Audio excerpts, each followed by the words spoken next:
কিয়ামতের ওই কঠিন ময়দানে 7 শ্রেণীর ব্যক্তিকে রব্বুল আলামিন তার আরশের নিচে ছায়া দিবেন।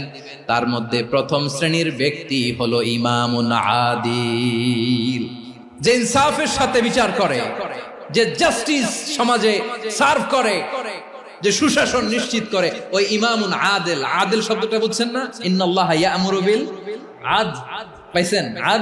আদিল। 7 শ্রেণীর ব্যক্তিকে আল্লাহ তাআলা সুশীতল আরশের নিচে ছায়া দিবেন, যেদিন তার দেয়া ছায়া ছাড়া কোনো ছায়া থাকবে না। এর প্রথম হচ্ছে ইমামুন আদিল, ন্যায়পরায়ণ শাসক। চিল্লায় বলেন সুবহানাল্লাহ।